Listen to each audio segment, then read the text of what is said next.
Bismillahirrahmanirrahim. Assalamualaikum warahmatullahi wabarakatuh. Pada kesempatan kali ini saya akan menyampaikan audiobook dari buku Pengantar Studi Fikih karya Profesor Dr. Muhammad Nur Harisudin. Pertama-tama, pada kesempatan kali ini saya Muhammad Teragiki dari Pendidikan Agama Islam kelas 2E khusus akan menyampaikan audiobook yang sudah saya sampaikan tadi tentang ijma dan qiyas yang saya ambil dari buku Pengantar Studi Fikih karya Profesor Dr. Muhammad Nur Harisudin MPhil I. Ijma. Secara bahasa ijma berarti bermaksud atau berniat. Ijma juga berarti kesepakatan terhadap sesuatu. Suatu kaum dikatakan telah berijma bila mereka bersepakat terhadap sesuatu. Secara istilah, ijma adalah ittafaqu jami'il mujtahidin fi asrin minal usuri ba'da wafati Rasulillah sallallahu alaihi wasallam ala hukumin syar'iyyin. Kesepakatan semua mujtahid dalam ijma umat Nabi Muhammad SAW suatu masa setelah beliau wafat terhadap hukum syara. Dari definisi di atas dapat diketahui bahwa ijma bisa terjadi bila memenuhi kriteria-kriteria di bawah ini. Pertama, bahwa yang bersepakat adalah para mujtahid. Para ulama berselisih paham tentang istilah mujtahid. Secara umum, mujtahid itu diartikan sebagai para ulama yang mempunyai kemampuan dalam mengistinbat hukum dalil-dalil syara. Dalam kitab Jam'ul Jawami disebutkan bahwa yang dimaksud mujtahid adalah orang yang faqih. Selain pendapat di atas, ada juga yang memandang mujtahid sebagai ahli wal aqdi. Beberapa pendapat tersebut sebenarnya mempunyai kesamaan, bahwa yang dimaksud mujtahid adalah orang Islam yang balik, berakal, mempunyai sifat terpuji dan mampu mengistinbat hukum dari sumbernya. Dengan demikian, kesepakatan orang awam atau orang bodoh atau mereka yang belum mencapai derajat mujtahid tidak bisa dikatakan ijma. Begitu pula penolakan mereka, karena mereka tidak ahli dalam menelaah hukum syara.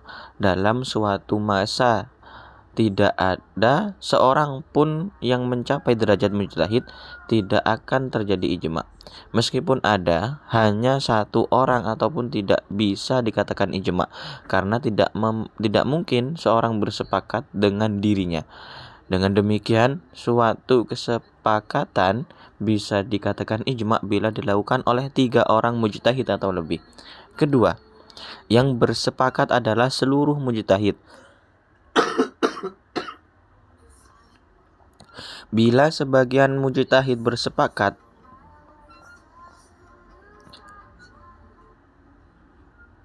dan yang lain tidak, meskipun sedikit menurut jumhur, hal itu tidak bisa dikatakan ijma, karena ijma itu harus mencakup keseluruhan mujtahid. Sebagian ulama berpendapat bahwa ijma itu sah bila dilakukan oleh sebagian besar mujtahid, karena yang dimaksud kesepakatan ijma termasuk pula kesepakatan sebagian besar dari mereka. Begitu pula menurut kaidah fikih, sebagian besar itu telah mencakup hukum keseluruhan. Sebagian ulama yang lain berpendapat bahwa kesepakatan sebagian besar mujtahid adalah hujjah, meskipun tidak dikategorikan sebagai ijma, karena kesepakatan sebagian besar mereka menunjukkan adanya kesepakatan terhadap dalil yang sahih yang mereka jadikan landasan penetapan hukum, dan jarang terjadi kelompok kecil yang tidak sepakat dapat mengalahkan kelompok besar. Ketiga, dari syarat yang ketiga, kriteria yang ketiga, yaitu para mujtahid harus bagian dari umat Muhammad. Para ulama berpendapat bahwa tentang arti umat Muhammad, ada yang berpendapat bahwa yang dimaksud umat Muhammad adalah orang-orang mukallaf dari golongan ahlil wal aqdi, ahlu al-halli wal aqdi. Ada juga yang berpendapat bahwa mereka adalah orang-orang mukallaf dari golongan Muhammad. Akan tetapi, yang jelas arti mukallaf adalah muslim, berakal dan balik.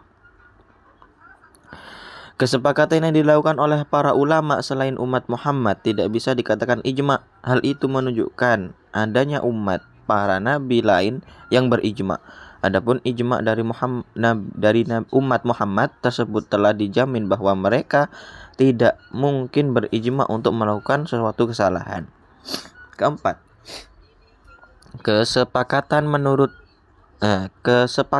dilakukan setelah wafatnya Nabi.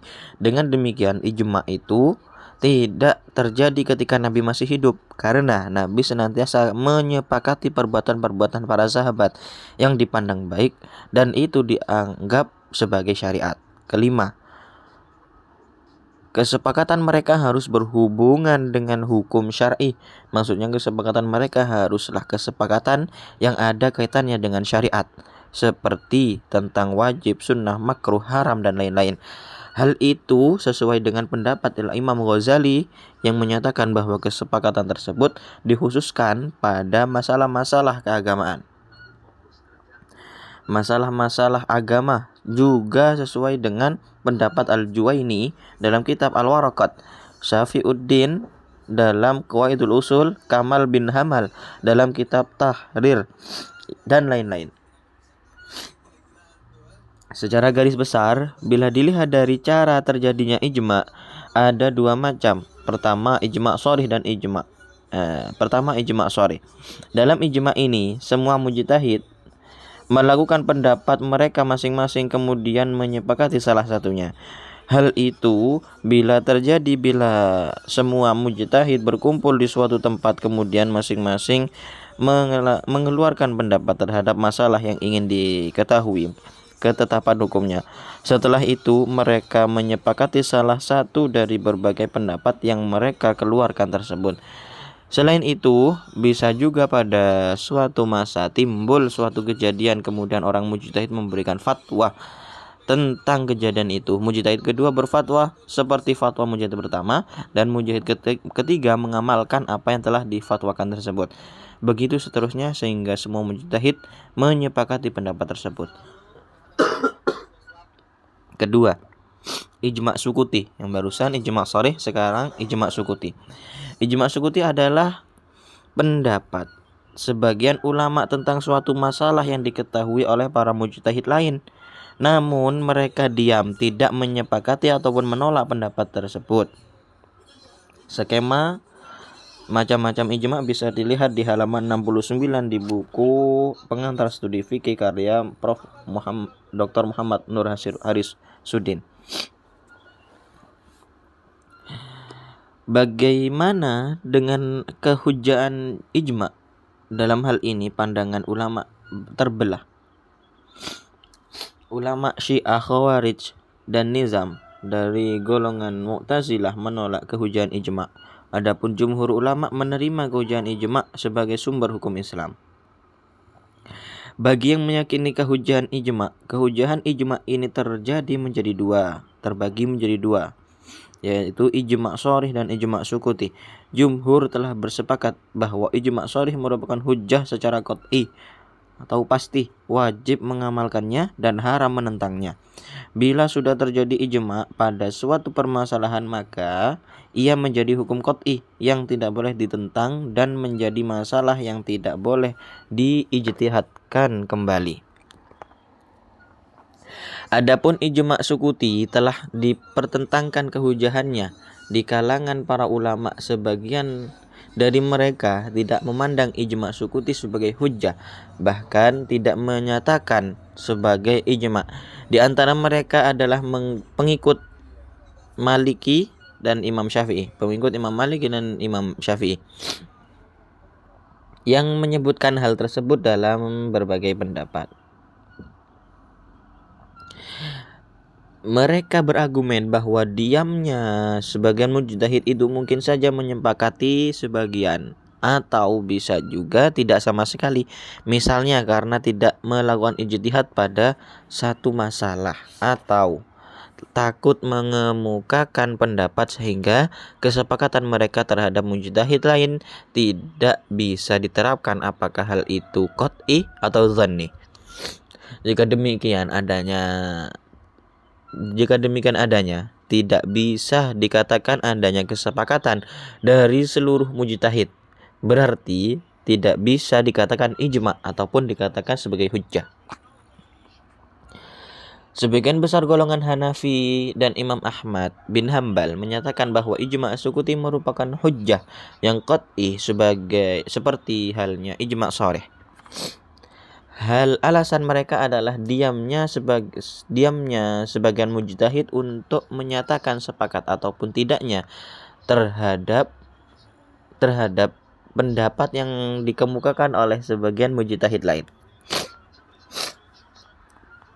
Bila memenuhi persyaratan adanya ijma sukuti bisa dikatakan sebagai dalil tentang kesepakatan mereka sehingga bisa dikatakan sebagai ijma.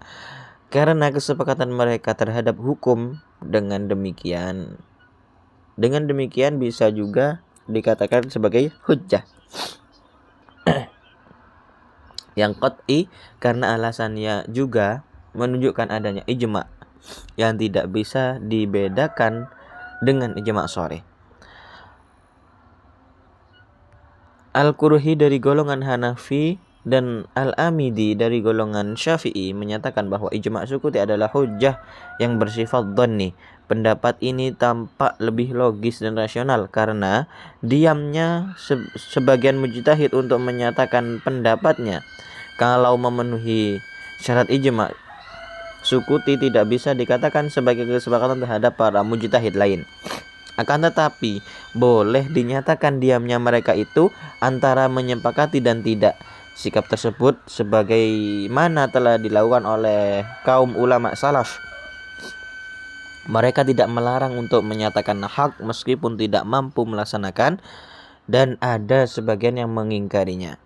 Contohnya,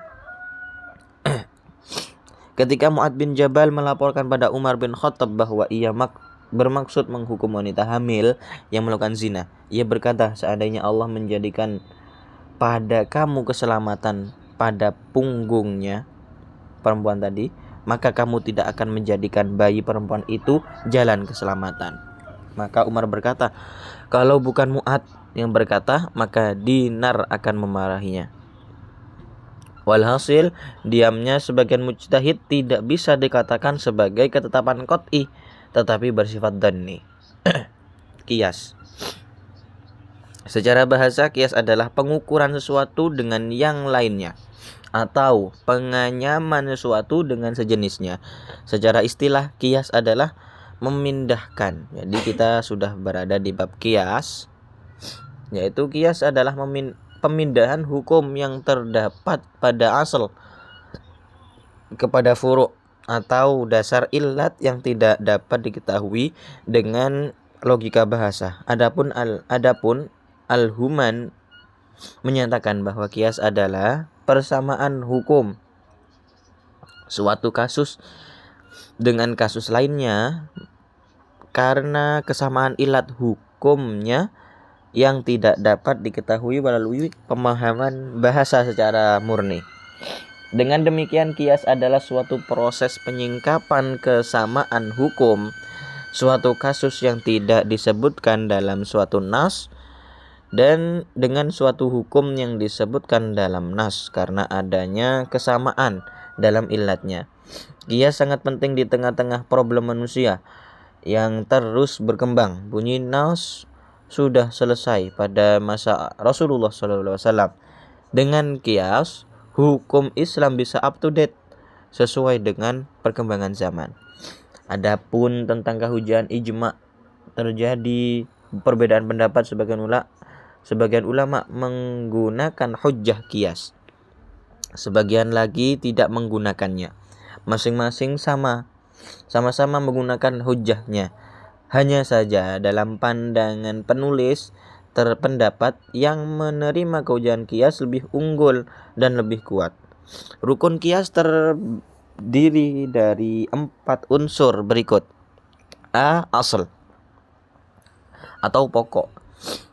Suatu peristiwa yang sudah ada nasnya yang dijadikan tempat mengkiaskan ini berdasarkan pengertian asal menurut fuqaha. Asal disebut juga maqis alih yang dijadikan tempat mengkiaskan, mahmul alih tempat membandingkan, atau musyabbah bih tempat menyerupakan. B. Far'u atau cabang, yaitu peristiwa yang tidak ada nasnya. Far'u itulah yang dikehendaki manusia disamakan hukumnya dengan asal. Ia disebut juga maqis yang dianalogikan dan musyabbah yang diserupakan. Hukum asal yaitu hukum syarak yang ditetapkan oleh suatu nas. Illat yaitu suatu sifat yang terdapat pada asal. Dengan adanya sifat itulah asal mempunyai suatu hukum. Dengan sifat itu pula terdapat cabang sehingga hukum cabang itu disamakan dengan hukum asal. Kehadiran illat dalam kias adalah suatu hal yang niscaya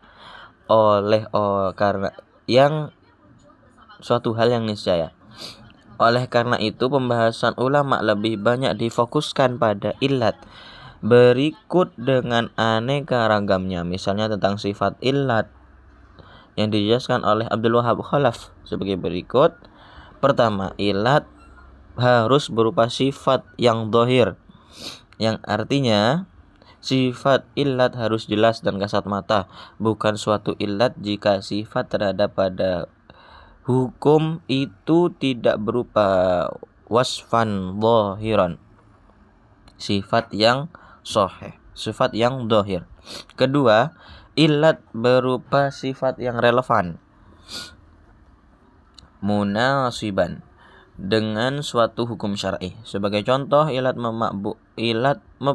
memabukkan atau iskar adalah relevan dengan keharaman khamr. Ketiga, illat harus berupa sifat yang terukur, wasfan mundhabitan, karena illat yang terukur akan menjadikan hukum stabil, istiqamatul hukmi.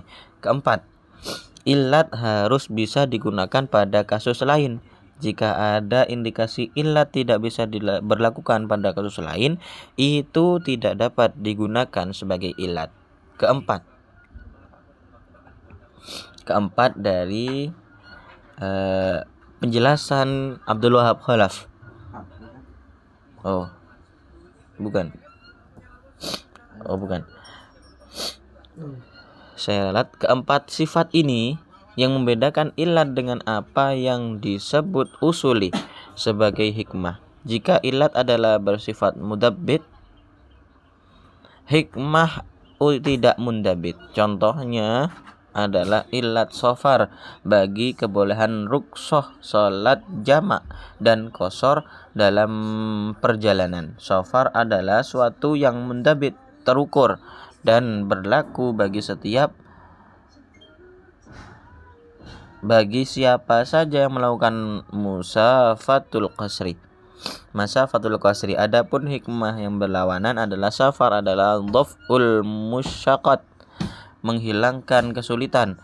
Jika kita berpatokan pada hikmah musyaqqat, menjadi suatu yang measurable atau tidak terukur.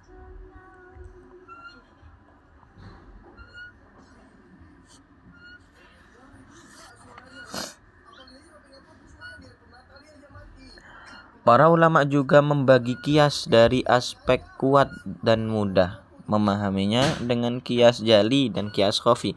Kias jali adalah kias yang illatnya ditegaskan dalam nas atau tidak ditegaskan dalam nas, namun ditetapkan dengan sangat kuat antara asal dan cabang. Jika dikaitkan dengan pembahasan selanjutnya, kias jali lebih dekat dengan kias aula.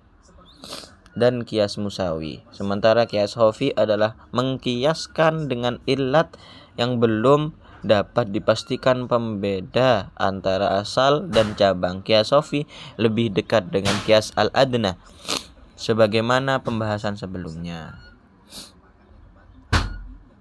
Mungkin cukup pembahasan ijma' dan kias pada kesempatan kali ini. Kami mohon maaf apabila ada salah tutur kata, salah pembahasan, karena al-insanu mahallul khata' nisyan, manusia tempat salah dan lupa. Mungkin cukup materi ijma' dan kias dari audiobook saya Muhammad Tohir Hakiki. Mohon maaf sebesar-besarnya. Sekian. Wassalamualaikum warahmatullahi wabarakatuh.